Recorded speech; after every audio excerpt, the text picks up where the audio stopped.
Selamat siang pemirsa, kembali berjumpa dengan saya Lula Kamal, kembali dalam dialog gugus tugas percepatan penanganan COVID-19. Kali ini kita akan membahas mengenai performa zakat online selama Ramadan 1441 Hijriah. Ada dua orang narasumber yang lewat online jadinya adalah Pak Arifin Purwakananta, ini Direktur Utama Basnas RI ini via Zoom. Dan di sebelah saya ada Pak Bambang Suherman MSI, ini Direktur Pengembangan Dompet Duafa. Seperti biasanya, sebelum kita mulai dialog, kita akan sama-sama buka masker. Protokolnya adalah silakan Bapak-bapak dibersihkan tangannya dulu.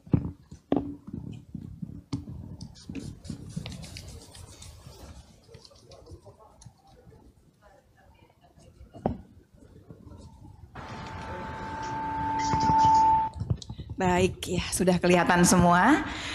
Saya akan ke yang via Zoom dulu ya Pak Bambang ya, supaya Pak Arifin bisa menjabarkan. Pak, kita ingin tahu nih Pak, performa zakat selama Ramadan. Ramadan itu adalah bulan di mana semua orang mengeluarkan zakat, sedekah, semua dikeluarkan di pool biasanya di Ramadan. Kadang-kadang orang malah menabung 1 tahun untuk Ramadannya saja. Nah Ramadan kali ini agak beda, karena kita semua di rumah ya Pak ya.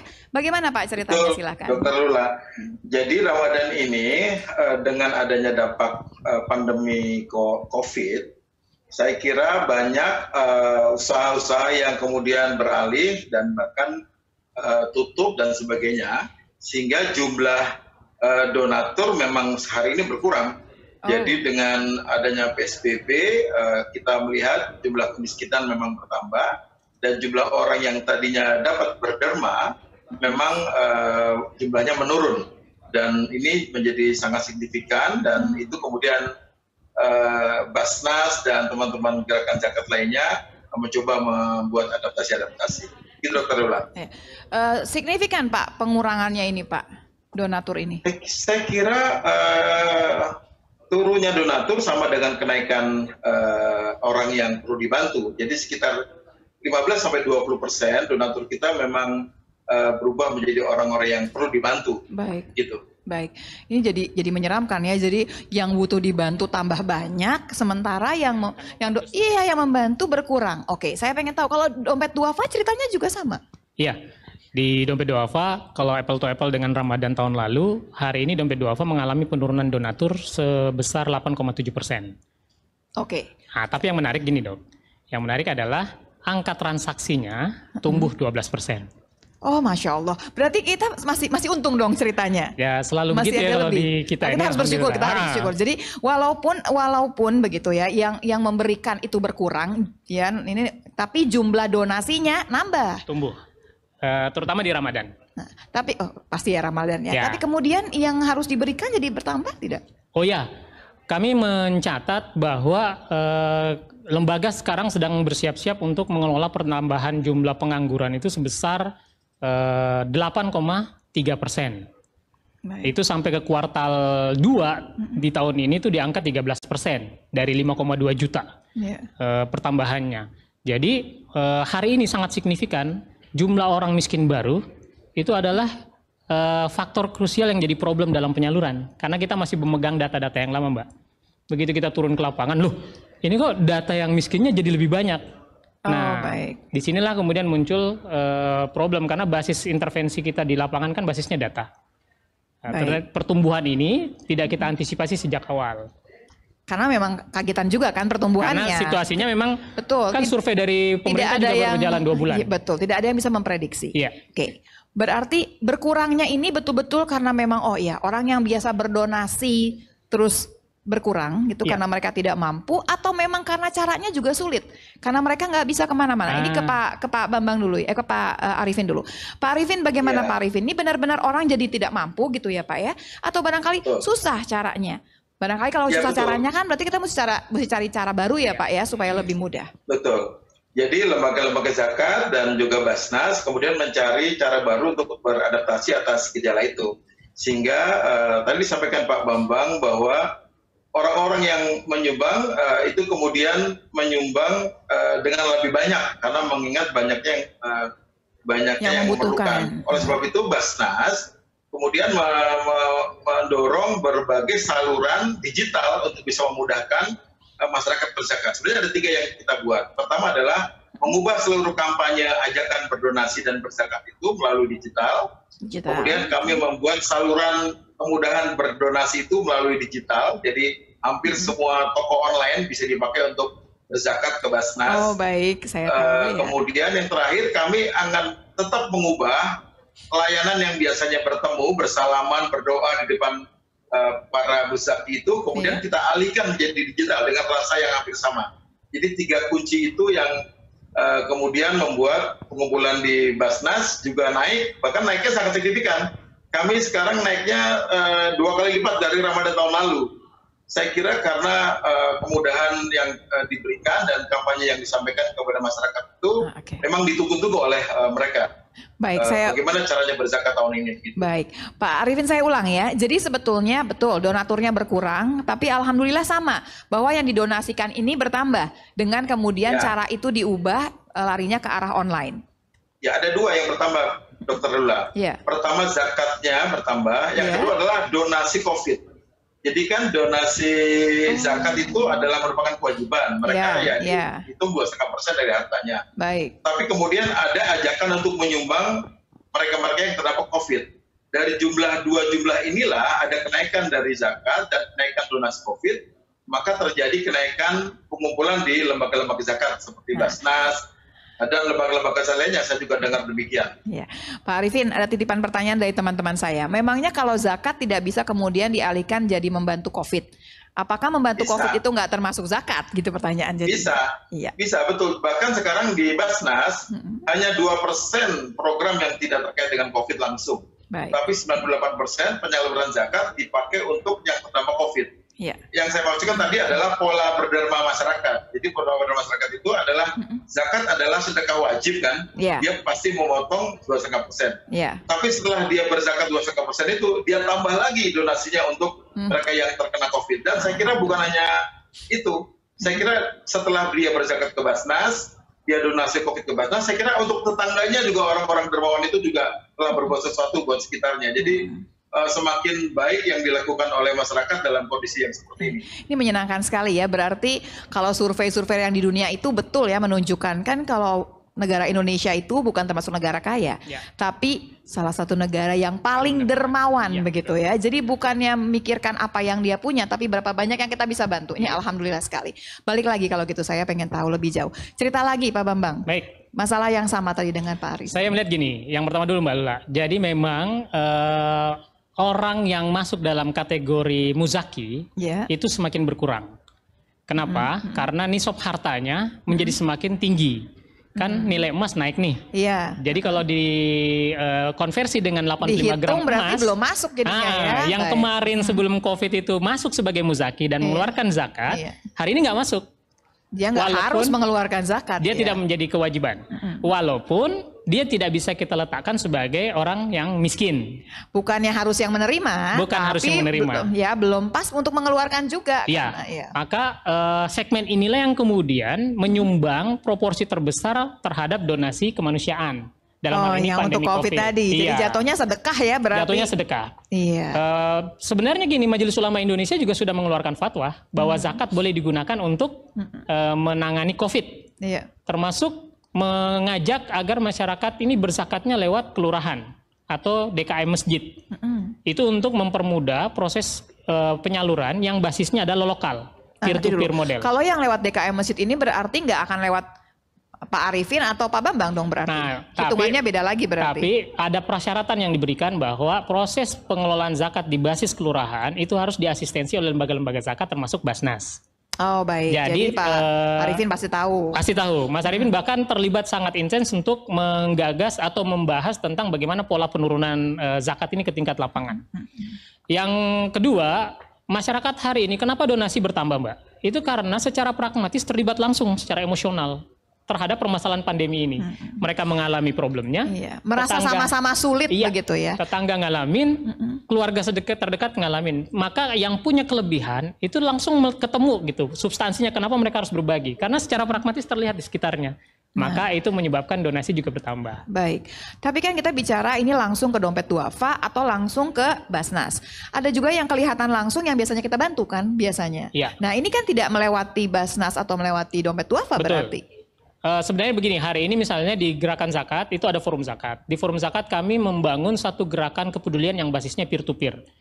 Jadi lembaga-lembaga zakat itu datang untuk menemani masyarakat di tingkat kelurahan, lalu kemudian menggerakkan proses penyelesaian masalah di tingkat kelurahan, dan mengajak masyarakat untuk terlibat dalam donasinya. Jadi donasi yang ada dari satu keluarga itu bisa membantu keluarga tetangganya. Oh, jadi dia bisa masukkan, saya mau minta bantunya di kelurahan saya atau di camat, di RT saya aja deh gitu, bisa? Bahkan basisnya ya RT dan RW.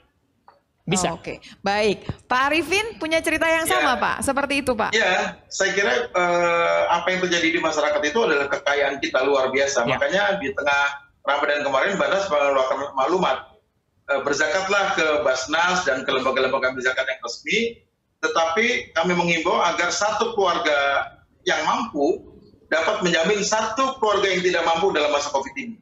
Itu akan dampaknya sangat luar biasa, akan menekan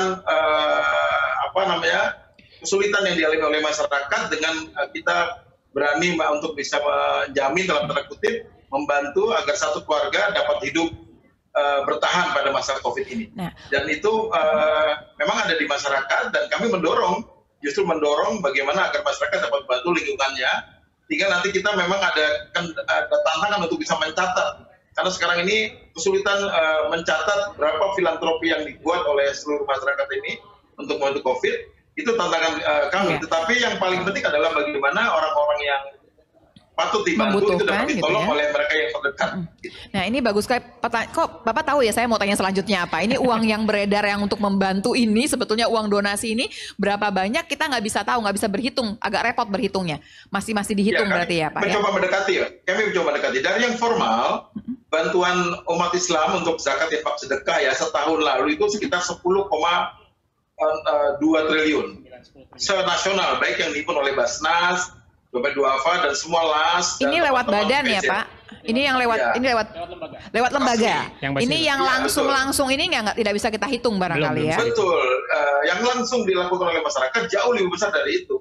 Gitu. Jadi ini merupakan sebuah kekuatan Indonesia di mana masyarakatnya dapat membantu pemerintah dalam hal ini mengatasi problem yang ada di tengah masyarakat. Dan itu saya kira menjadi teladan bagi dunia bagaimana kita bisa mengatasi COVID bersama-sama. Nah, kalau kira-kira Pak, tadi kan ada kira-kiranya ya, perkiraan ya Pak. Angkanya itu berapa banyak Pak? Yang di luar kan 10, sekian triliun itu kan yang lewat lembaga. Kan yang belum dihitung secara pasti kan yang dari masyarakat langsung ke masyarakat. Kira-kira itu berapa banyak Pak donasinya? Saya kira yang formal ini baru 10% dari yang tidak formal. Jadi kalau 10 ya harusnya 100 triliun setahun itu sudah disalurkan oleh masyarakat kepada mereka yang tidak mampu sendiri. Saya percaya itu. Satu lagi Pak, tadi yang Bapak katakan satu rumah membantu satu rumah, ini sudah jalan programnya, mau kita kejar untuk dirapihkan atau seberapa banyak sih sudah berjalan Pak ini? Ya, kami terus mengimbau, jadi kami mengimbau mereka yang berzakat sebagai kewajiban kepada lembaga-lembaga itu, kemudian menambahkan lagi bantuan kepada orang-orang terdekat untuk menjamin minimal satu keluarga yang tidak mampu. Ini terus kita kampanyekan ke masyarakat karena ini kami kira sangat efektif dalam membantu mereka yang terdampak dan terjepit dalam kondisi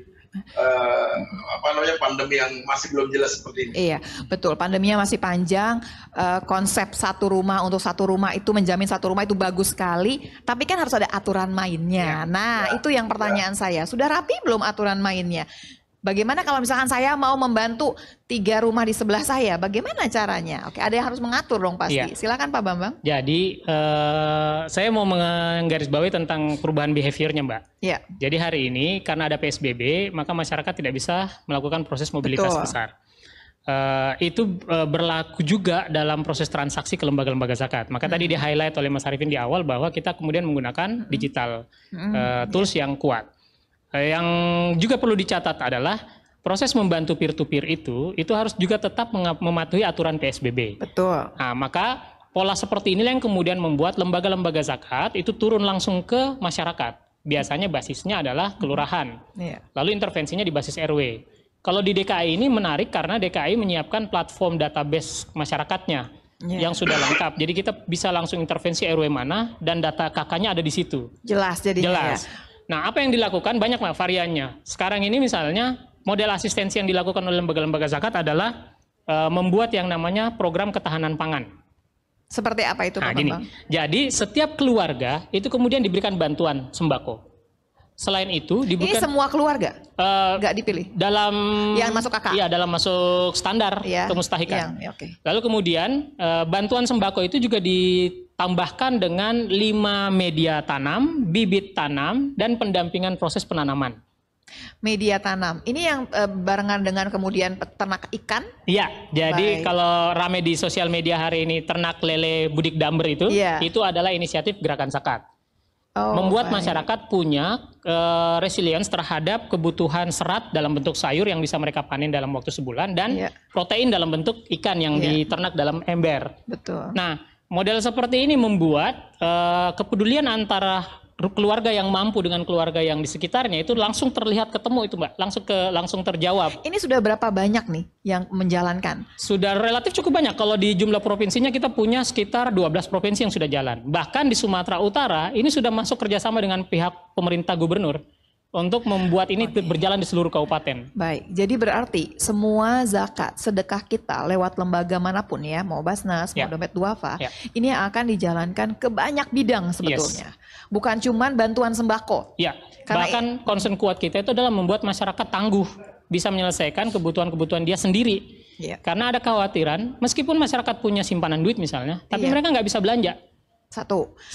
Kedua juga barangkali ini masih panjang, kita tidak tahu. Kemudian proyeksi tentang pandemi ini bisa berapa lama. Kalau di lembaga zakat hari ini kita memasang 2 tahun ke depan jangkarnya. Jadi jangan buru-buru mengatakan bahwa ini bisa selesai 2 bulan, 3 bulan.